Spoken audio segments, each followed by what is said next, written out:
Okay. So it's another month. What a long fucking month this was. The past 2 weeks have been 6 months just on their own. And though the studio is closed down to us, still want to give you some good old wholesome content from Paprika. So wholesome. So wholesome. One half of Choose Our Own Adventure is here. That being myself and who? Leslie! Ta-da! That was far too exciting. Let me try that again. Leslie. There we go. That's much more spirit of things. I mean, you're not wrong.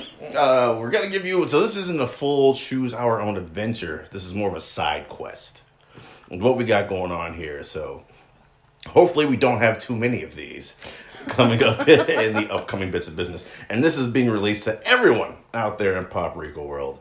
So normally this is a Patreon join, and those who donate at a certain level get to have the input on what we talk about. We still instituted that, and those who donate at a certain level are the ones who get to listen, but in these trying times.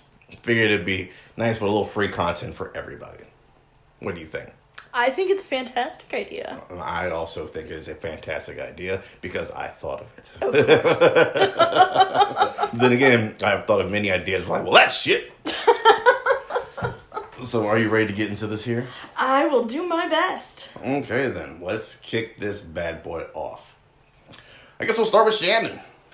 All right. We're going to start with Shannon, the one half of the Shannon and Scott combination. Definitely the better looking half. And she says, all right, so you need to turn a popular rom-com into a horror film or vice versa. A horror film into a rom-com. Pitch it! Well, she asked me to take a genre I don't watch and turn it into a genre I don't watch. So I struggled a bit with this. I will go first since yours is probably likely better. I said in space, no one can hear you fall in love.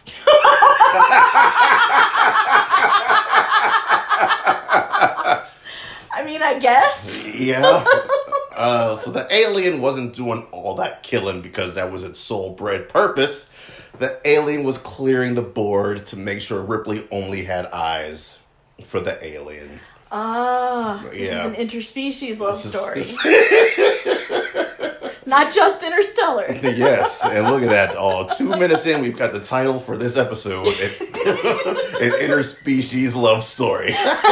You're welcome. Yes, oh man, it's just all about the romantic advances of the alien and one Ellen Ripley and all these ne'er-do-wells that get in the alien's way, claim that they're doing their job. That is my rom-com. What do you have for us? Okay. Well, I mean, my first thought, honestly, I used to love rom-coms, and then not so much anymore. Yeah. And so my first thought was, I mean, with the whole, like, you left someone at the altar because you just fell in love with your best friend / random stranger you met a week ago. Aren't those really horror movies for the person being left already? Yes. I said on Facebook years ago, I want a movie that starts right after that woman or that dude runs off. Everyone's just left in the church like, well, what the fuck do we do now? Right. So my second thought was, well, Twilight. We just have Bella realize how creepy Edward actually is, watching her sleep at night and such. But I decided to go with the good old 90s high school rom-com of She's All That. Okay. I've heard of it. I've never seen it. Regular synopsis. Two jocks make a bet on whether or not the expected chick will win homecoming queen, or the artsy-fartsy loner, not pretty, in quotes, chick can be turned into the homecoming queen. Is Julia Stiles in that movie? No. That is Freddie Prinze Jr., Matthew Lillard. Back when he was a thing. What is her name? How do I not have this? What you hear now are the frantic typings of Leslie Ellsworth as she tries to figure out who's in and she's all that. I've completely forgotten the female Rachel Lee Cook. Oh, again, all these people. Yeah. Time capsules of the 90s. Yeah. So what Yes. did you end up So flipping it to? same basic premise. These two jock asshole guys decide to bet on, who can be the homecoming queen. But instead of befriending the artsy chick and, inspiring her to conform to how he thinks she should look, he does it in a creepy way. Okay. He keeps it a secret. He becomes obsessed with the whole thing of trying to make her into the perfect homecoming queen. Ooh. Sneaks in and, chops her hair off at night, so she's forced to go to a salon to get it fixed. Starts, sending her new clothes with, threatening notes and shit. And, I memorize your sizes. when she inevitably loses as homecoming queen. Oh, no. I know. There is a dramatic chase scene through the dance, through the parking lot, and she magically manages to, I'm gonna say, stun him. Stun gun. Old Stunned. school. All right. Tases him. Yeah. Tases his ass, because the police, of course, did not believe her when she showed him the notes. Okay. So they will, homecoming security at a large school? I'll say that's a thing. I did it all for you. So they will show up after she's managed to save herself. I like it. Far better than my interspecies romance. Oh, we're starting off great. Leslie 1. Seed, a big fat old goose egg. You're welcome. I'm glad you bring credibility to this show. Moving on to the other half of Shannon, the more cynical half, Scott T. Self. No one knows what the T stands for. He says, okay, I'm giving the back episode, but last episode you skipped it. Quit your whining. And this time of quarantine... That was a Seed interjection, not a Scott interjection. Just to be clear. Oh, just to be clear, yes, I'm telling Scott, quit your whining. In this time of quarantine, we all have likely been subject to TV that was not necessarily our first choice. Well, I disagree with that because I can finally start getting caught up on shit that I've been meaning to watch. Also, I still have not done any of that. And we also have multiple TVs and no kids, so that helps. Yeah. Now, I personally have seen more of Sammy Hagar this week than when he fronted Van Halen. So, with that, first answer that comes to your mind, which is better? Animaniacs or Gargoyles? Animaniacs. Star Wars or MCU? Star Wars. Buffy or Angel? Buffy. Star Trek or Stargate? This was actually hard, but I had to go to Star Trek. I enjoyed the Stargate movie. Didn't get so much into the shows, but even just comparing the one movie to the different various Star Trek movies, I still gotta give it to Star Trek. Well, fair enough. The 78 Battlestar Galactica or the 04 Battlestar Galactica? 04 by default, because I've not seen the 78. That's the correct answer. Blade Runner or Blade Runner 2049? Oh, 2049. That's right. Easy. Most of our answers are the same. I am always going to be Animaniacs over Gargoyles. I don't care what y'all listening have to say. Look, Gargoyles is a good show, but Animaniacs took comedy to a whole new level for me. I chose MCU over Star Wars. I know, right? Because within that, you get different various flavors and genres of movies. So you get, stop looking at that stank face. You get one long space fantasy with Star Wars, but then within the MCU, you get a spy thriller, you get a heist movie, you get, all that kind of good stuff. They are working on branching out. But, well, no, he said saga, didn't he? The Star Wars saga, yes. I assume he means the Skywalker saga. Okay. So I would still go Skywalker, but that does nullify my argument I was going to attempt to make. You throw like Mandalorian and all that kind of shit there? Yeah, or, Mandalorian and Solo and, Yeah, I mean, even still, I think... there's not as much flavor, I agree. Yeah, and one gives you, 11, 12 joints, and one gives you, 22, 23 joints? I will always take quantity over everything in that. Buffy or Angel? I haven't seen one episode of either. Oh! Yeah. Flip a coin, Angel. There we go. Yay. Hooray for David Boreanaz. He just woke up someone said my name for the first time in years. Definitely the Trek over Stargate. My issue with Stargate is right when they were pumping out those different TV shows is before they were putting money into TV shows, and the shit just looks like cheap sci-fi. Fair. The beginning of most of that era was kind of like cheap sci-fi. Like your Babylon 5s and all that kind of goofy shit. Definitely the 04 Battlestar Galactica, because that changed television right there. That writer's strike is what fucked them up. And Blade Runner 2049 over everything. Because Blade Runner is whack. And his answers, he said, ack, to both Animaniacs and Gargoyles, which is Scott is a man of no taste. Oh. Star Wars over the MCU. He said Buffy over Angel. Good the man. Trek over Stargate. The 2004 Battlestar Galactica. I think you'll be hard-pressed to find somebody that has the 78 Battlestar. And he said Blade Runner over Blade Runner 2049, which means after this episode is done recording, I will have one less friend on Facebook. How dare you. All right. Vikram, our most trusted ally over in Europe. He said, the upcoming Batman movie is not happening.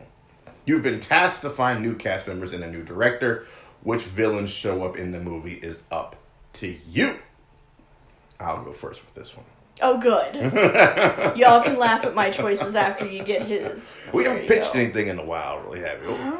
No. We haven't even asked to cast anything in a while, and put it that way. Yeah. For my Batman, I will go with who rumors were circulating for a little while after Ben Affleck joined, Armie Hammer.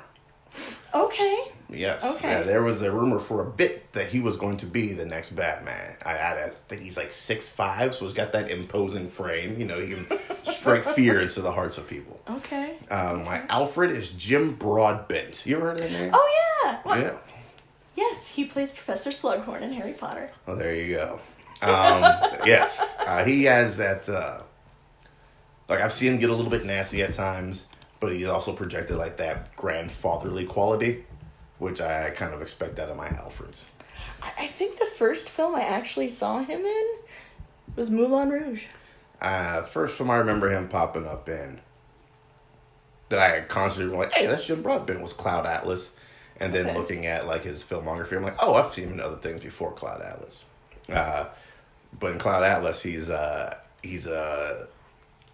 old dude that's like leading a revolt in the old folks' home of trying to like get them all to bust out and escape. Nice. Yeah. I'm putting a Robin in this movie. Okay. My Robin is going to be young Asa Butterfield. Oh, nice. Yeah, I haven't seen that cat in a while. No. He's probably done stuff. I just haven't seen any of the stuff he's done. Yeah. My Catwoman. You got to go with somebody sexy for Catwoman. And when you got to go with somebody sexy, you go with Ava Green. Ooh. Yeah, my Catwoman's got boobs out. Yeah. I mean, I don't know what that has to do with anything, but it works. A controversial switch. I'm not putting Commissioner Gordon in my film. I'm putting, from The Dark Knight Returns, Jim Gordon is retiring, and he's replaced by Ellen Yindel is her name. So I'm going with Ellen Yindel over Commissioner Gordon. She's, she was not a fan of everything that Gordon did.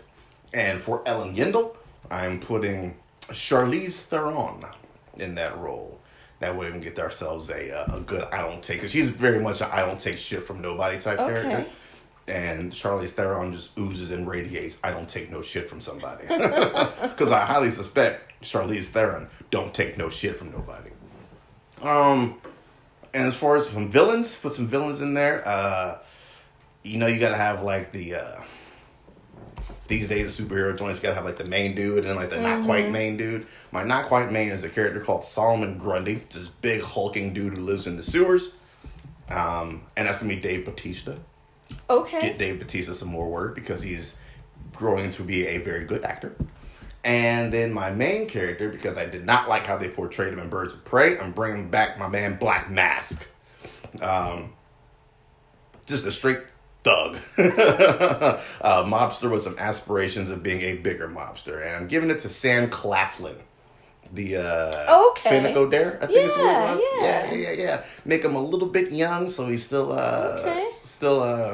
dumb and full of mistakes, as Black Mask can be at times. And comedic timing, because Black Mask is a ridiculous, funny asshole.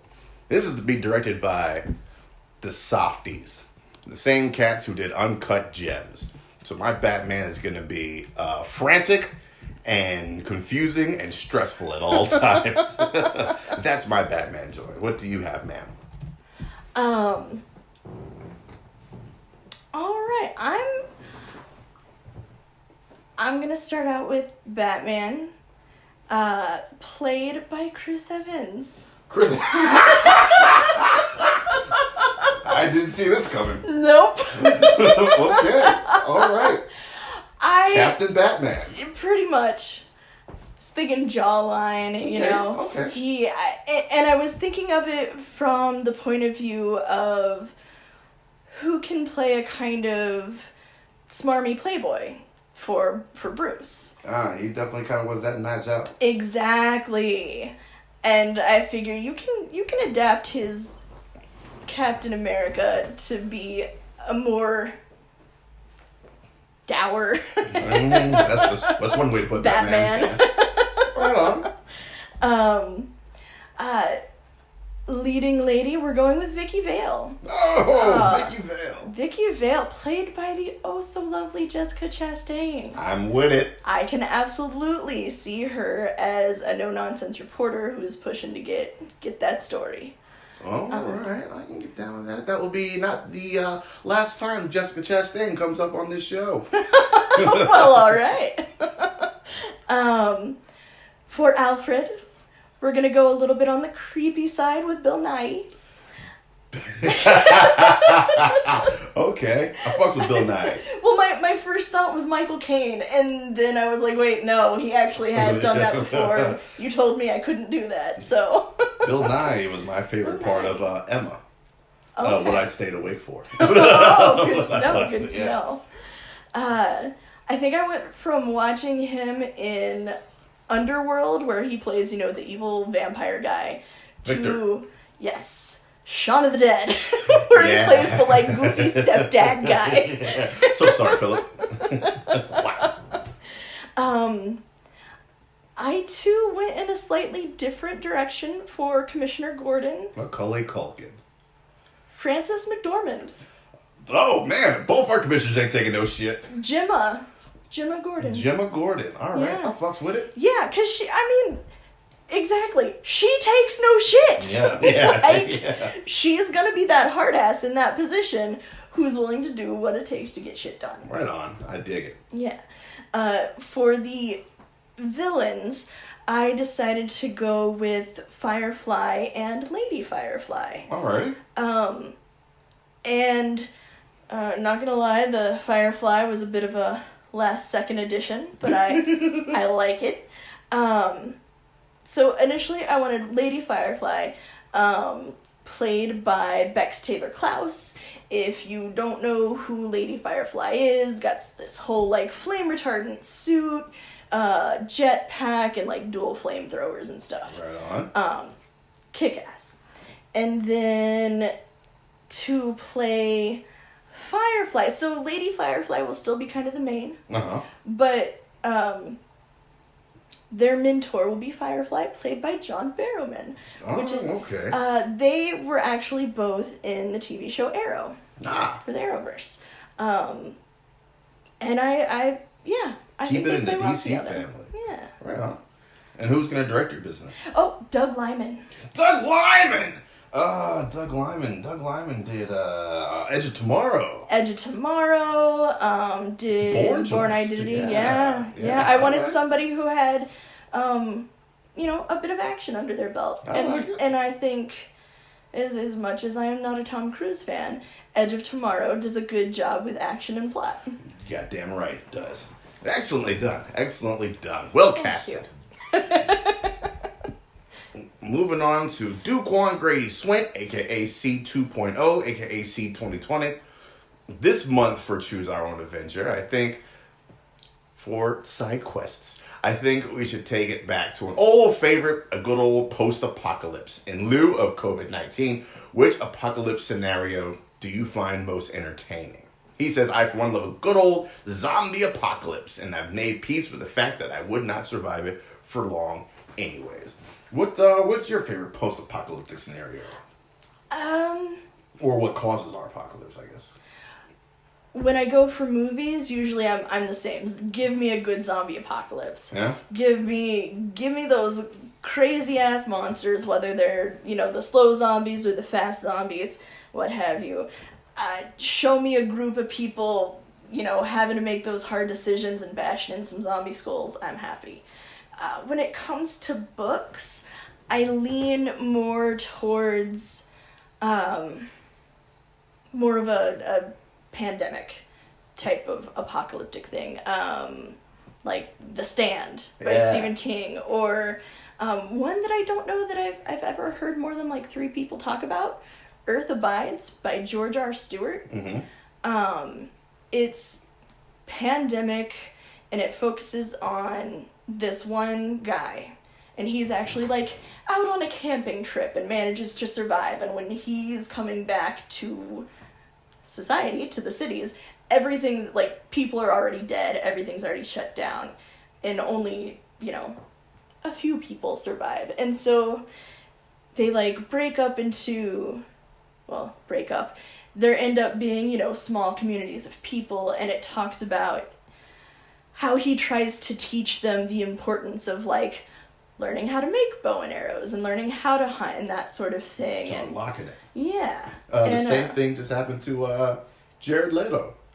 Did you hear about that? He was off doing only something Jared Leto would do. He was like in the mountains meditating, I think he said, or something stupid, for like 2-3 weeks. I think, and no access to internet or any electronics. And I think last week, he just came back to town and he was like, what? Damn. Yeah, so he had to get caught up real quick. I think this main guy, I think there's maybe like a radio that's kind of patchy, something like that. So it's also set further back in the day. Oh, okay, I don't know when. It was early aughts when I read it, and it was not current at that point.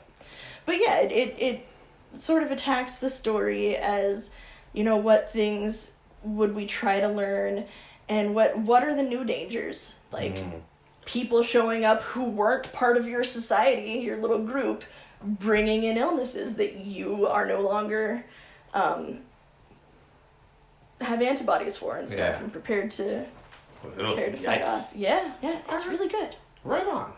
There you go. And what was it called again? Earth Abides. There you go. Mine is give me an alien invasion. Give me some Independence Day type businesses.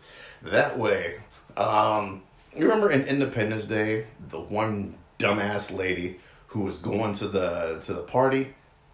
I think she worked with Vivica Fox. And Vivica Fox was like, girl, stay your ass at home. Yes. And she was like, okay, I will. And totally doesn't. Yeah, and goes to the roof party. Yeah. It's going to be me with the sign saying, kill those guys over there.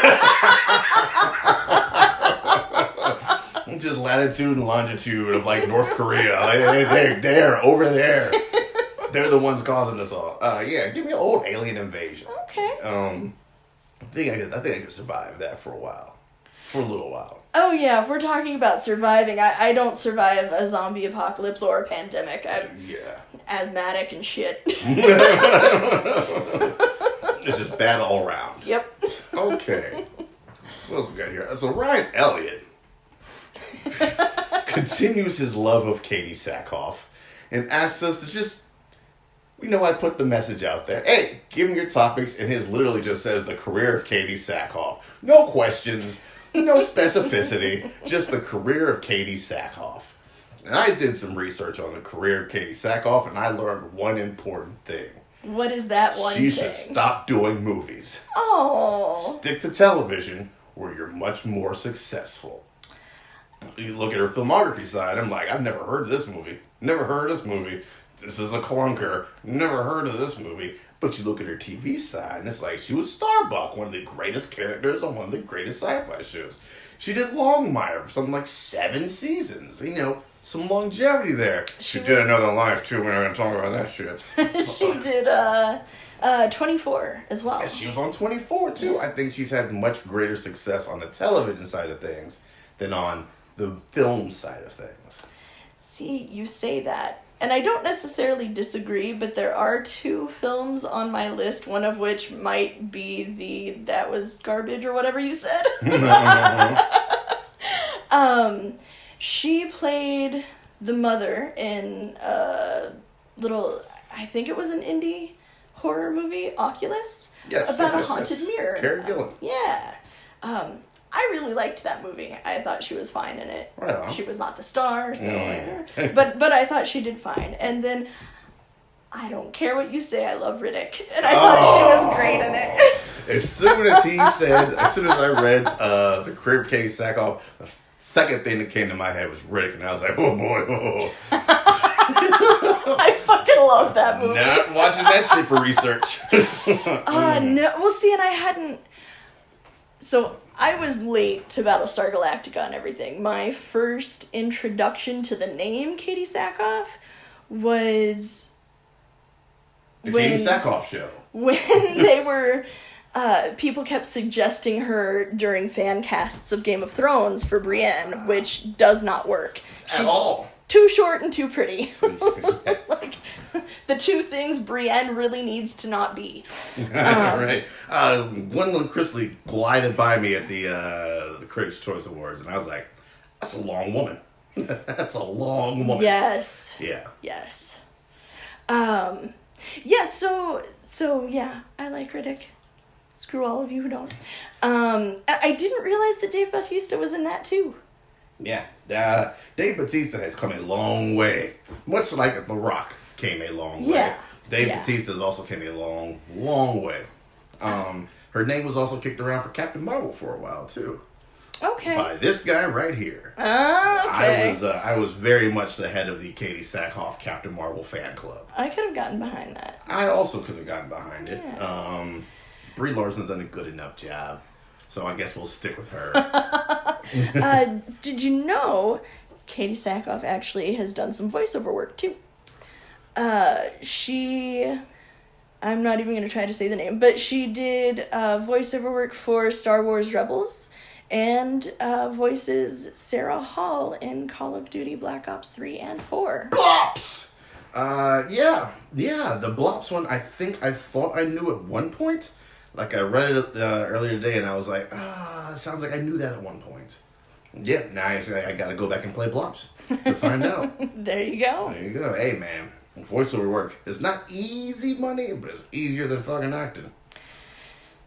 If I were ever to try to get into any of that, it would be voiceover, and honestly, There you go. I don't even know how whatever to the sound do it. effect was right there, you won an award for it. Woo!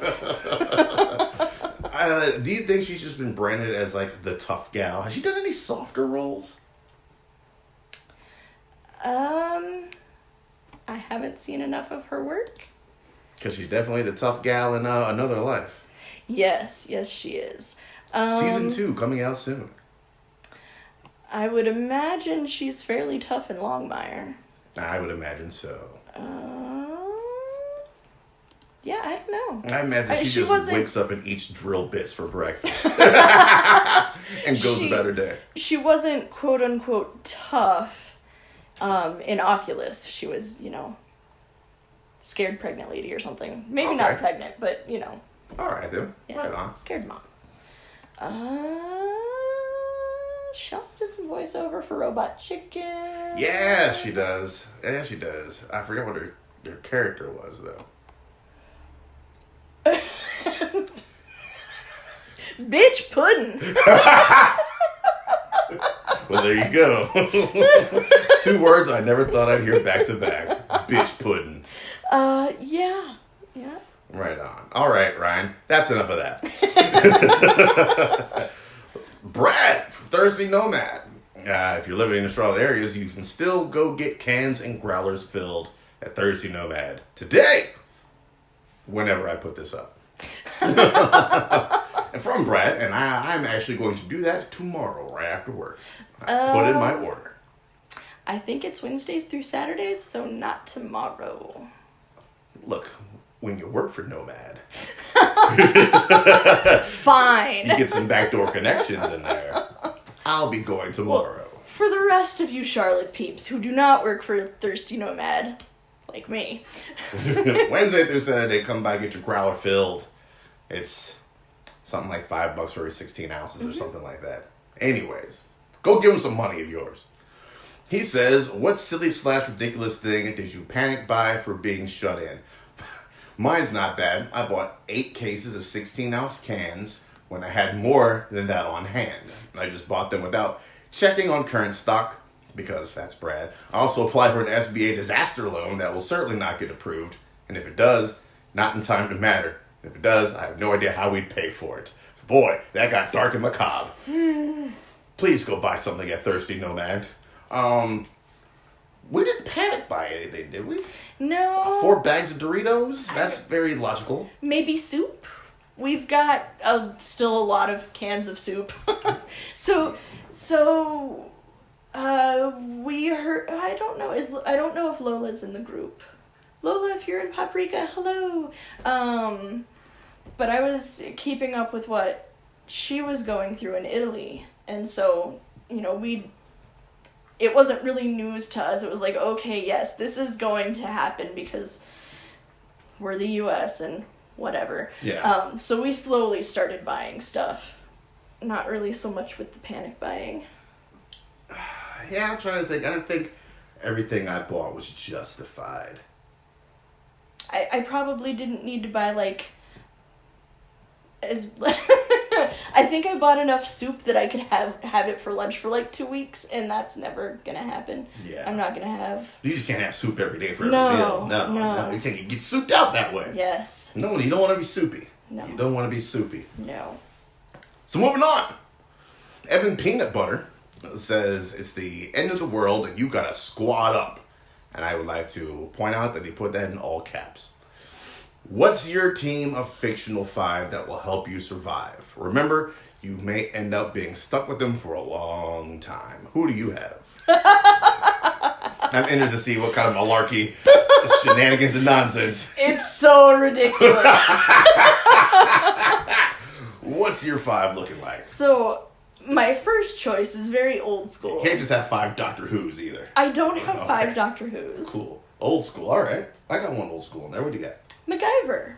Oh, Jesus! Well, that dude can fix anything out of anything. He's laid back as fuck. Mm-hmm. He is a good guy to have around. I feel like your one pick just invalidated my entire list.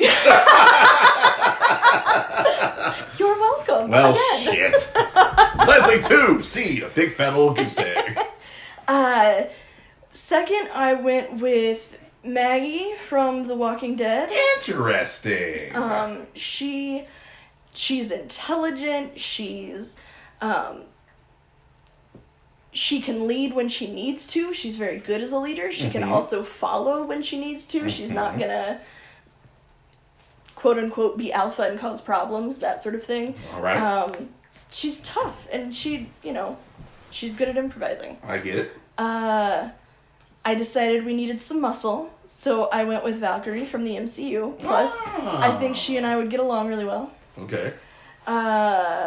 So fourth, I went with the 10th Doctor. And hopefully he has a working TARDIS, and then he can just take us to wherever. And fifth, I went with Ginny Weasley. Ginny Weasley? Yeah, because she can... Well, you haven't gotten to the good parts. Oh, no, I have not. I can verify that I have not gotten to the good parts of this series yet. When it comes to her specifically and her character development. Okay. She's again very intelligent, great with curses and counter curses, good to have in a fight, and she's not conniving. She's takes after the twins when it comes to mischief and whatnot. She has a unique way of thinking. Okay. Yeah. Okay. So that's my 5. I've got a little bit of fun, a little bit of muscle, a couple of leaders, couple of people who can take whatever and do whatever they need to with it. All and then right. there's me, just like, I can carry some shit, baby. Yeah, I broke mine down into a leader, a tech person, the muscle, a food person, and then you always got to have that guy that can, if need be, do some dirt for you. Okay. So my leader, that's my old school, all time the most calm, rational person in fiction, Atticus Finch. Okay. Wait, what was that? Nothing. Nothing. I'm getting judging vibes over here. My tech person, Shuri from Black Panther. Nice. Yeah, Nice. yeah. Okay. My security is gonna be Doctor Strange. My man's gonna hit us with all sorts of wards and spells, so we're not gonna be out here getting fucked up in the post-apocalypse. Okay. And if some shit goes down, he can just portal us up out of there real quick. Okay. And we're good to go.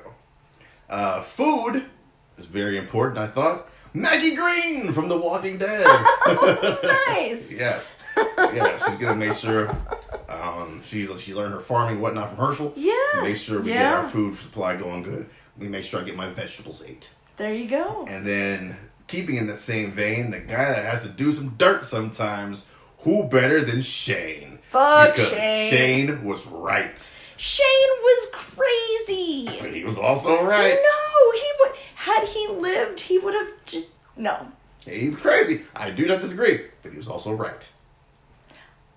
In that one instance. Yeah, well, that's been that one instance has been the last 15 seasons of that show. He knew that human beings were gonna get fucking horrible, and he's like, we just need to beat them to the punch, and they never did, and that's why they've been way more prey than predator the entire series. Which, if you flip that, you don't really have a series. I understand that, but yeah, you gotta have that guy that's willing to just do some dirt sometimes. That's Shane. Meh. Like, meh, all you want. Still don't appreciate that look you give me about Atticus Finch either. Alright? That man's cool, calm, and level-headed. That's what you need in a leader. Alright? You can tell some cool courtroom stories, too, during the downtime. Alright. Antoine Walton, who was one of our newer patrons, he said in response to the Choose Our Own Adventure topic, during this time of solitude, I've had a chance to crack open and play some of my older video games. One in particular stuck out, Suikoden 2. I realized how much this game meant to me as an awkwardly chubby 8th grader with a flat top, which is weird because that dude's been skinny ever since I've known him. And he said how much it impacted my life till this day. Playing it, even after all this time, with them weak-ass graphics, I reverted back to that sense of wonder and love of storytelling I felt as a child. What is the video game that has impacted your life the most? You can play right now and revert you back to a similar state. There's only two possibilities for me. It's Tony Hawk's Pro Skater 2 or 3 and Metal Gear Solid, which was the first game in a long time that I completed from beginning to end. Because I love to play to just play a game. Most of the times I don't finish games. Unless it's like a sports season. Other than that, I just like to play a game. But I was like, I gotta fucking finish this Metal Gear Solid. Yeah, I can play that game any day of the week, any time of day. You wake me up at 3 o'clock in the morning and say, hey, let's play some Metal Gear. I'm in. I am 1,000% in. And same with Tony Hawk's Pro Skater 2. Okay. What about you? Well, my first thought, something that impacted my life and can really bring me back to a similar state would have to be Star Wars Dark Forces. No! Because that's the game where I realized that I get motion sickness from first person point of view. Well, you gotta find out some kind of way. No, I would have to say some of the more classic games like Frogger or Dig Dug. Not necessarily super impactful on my life, but I played them when I was little at my grandparents' house with my uncles and cousins, and so going back to those older classic games, it's always just like a nice little wellspring of joy that comes up, and don't necessarily feel younger, sad face, but yeah.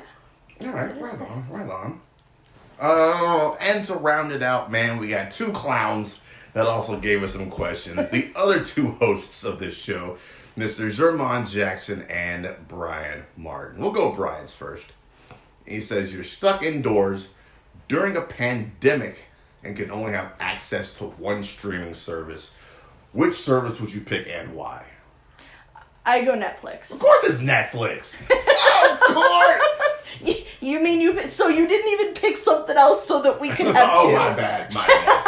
My first thought was Disney Plus because that gives you all the Star Wars and all the MCU. You're like, oh, I own those physically, so I don't have to worry about those. Exactly. So Disney Plus was out. And Hulu and Amazon just don't have enough in their catalog. Most of your best originals from the streaming services are coming from Netflix.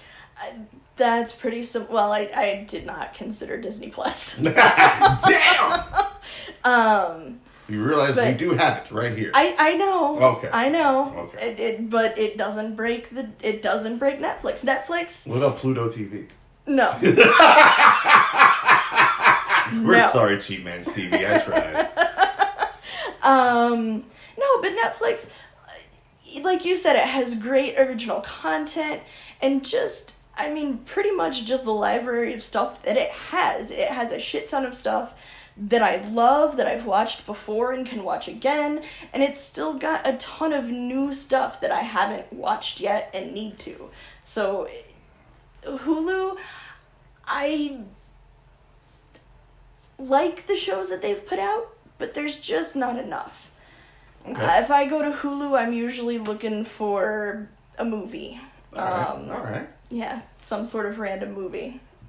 Okay. Yeah, Netflix has a couple of, what the fuck is this? Let me check this out real quick. Like, oh shit, that was low-key kind of dope. Yeah. I found a couple of weird little sci-fi joints on Netflix. Yeah, you just gotta dig, man. You just gotta dig. I think Netflix still king of the world. Everybody thought Disney Plus might be what takes him out, and no, they're not creating enough new content. Yeah. I mean, Marvel cannot be the only thing that drives Disney Plus. Oh, they have Mandalorian. And Star Wars. All right, fair enough. Well, you got Jeff Goldblum's show on there, the documentary shit. But what new stuff are they putting out or planning to put out that's not Star Wars or Marvel? Right on. Like that, you know, we wanted it for The Mandalorian, for WandaVision, yeah, sorry, I knew it was something. The Loki show, like, there's a bunch of stuff that I want to watch on there, but as far as going back for some of the more classic stuff on Disney Plus, yeah. Occasionally I'm in the mood. Yes. It's nice to know that I have it there. I'm not gonna sit down and be like, all right, let's check out this Beauty and the Beast I ain't seen in who knows how long. Yeah. Yeah. Right on. Although I do plan on watching, like, I missed Aladdin and Dumbo both when they came out, so I'll probably give those a check. You know, we should record commentary for those old-ass Disney movies. I mean, I'm down. All right, then. We'll have to talk about that offline. Yeah. Andrew Mon Jackson ends this whole thing off, snacking Action Jackson himself, with the announcement of my future ex-wife, Rosario Dawson, being cast as Ahsoka Tano in The Mandalorian Season 2. What actors or actresses would you want to see cast in a Star Wars property? I have two. I have Benedict Cumberbatch as Grand Admiral Thrawn. I like that. Yeah, he's got that uppity snootiness to him that that Thrawn brings. I didn't think of Thrawn as snooty. I totally think of Thrawn as snooty. I guess, like that word never would have entered my mind, but it applies. Yeah, like I feel because he was like the only alien in the Empire that had any kind of real cred. Yeah. It's mostly humans, right? Yeah. I feel like he's one of those dudes, like once he got his cred and his rank, then he also looked down on all the other aliens too. Like, I'm a tactical genius, motherfuckers. Y'all shine the boots. Shine my boots and make my uniform look good. And that's all the interaction I want to have. And I'll send waves of you to die if need be. Oh. And Jessica Chastain, I told you she'd be back. Oh, yeah. As Mara Jade. Okay. Yeah. Okay. That those are my two people I would cast in Star Wars. Okay. Leslie mulls it over in the head for a little bit. I like it. All right, then. What do you have? What do you bring to the table? So I didn't actually cast them. He was like, hey, here's motherfuckers. There, here. Pretty much. Steve Buscemi.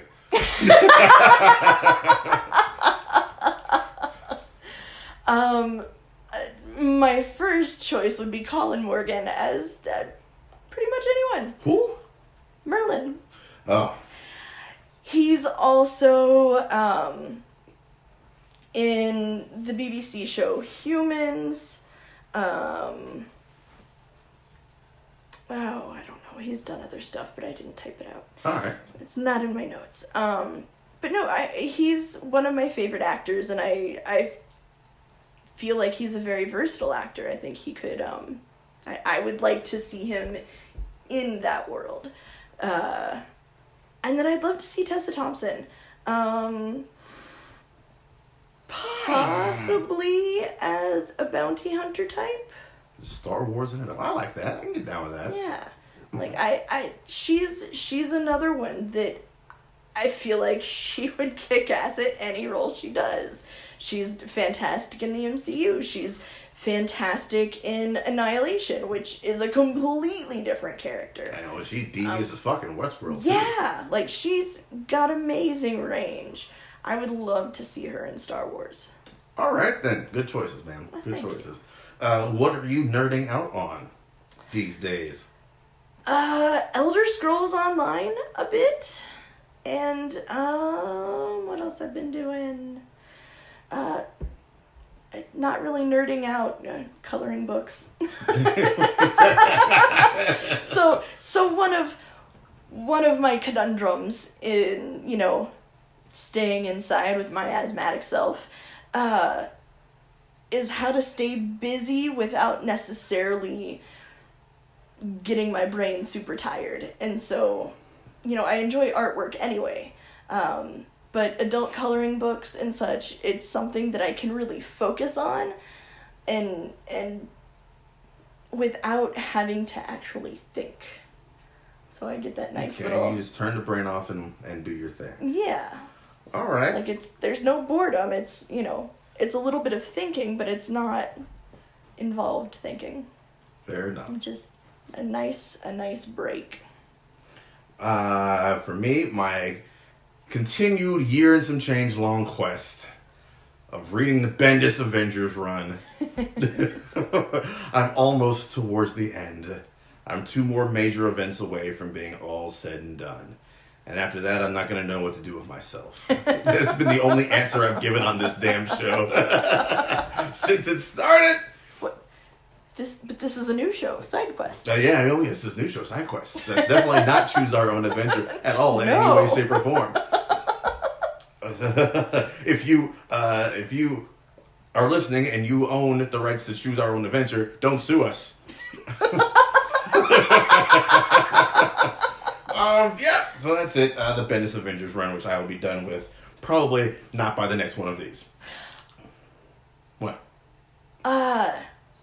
Ozarks, season 3. Yeah. That's what I'm fucking nerding out on. Okay, yeah. I binged the first 9 episodes and only went to bed because it was nearly 3 a.m. and I wanted to be awake for that finale. Okay. So yeah, if you're down with Ozarks, go watch that 3rd season. Go watch that 3rd season. And you can do it right now, because we are all done here on Side Quests, not Choose Our Own Adventure. And we will see the state of things. We'll probably be back with another Side Quest next month. Yep. Until then, you guys take it easy and have a good one.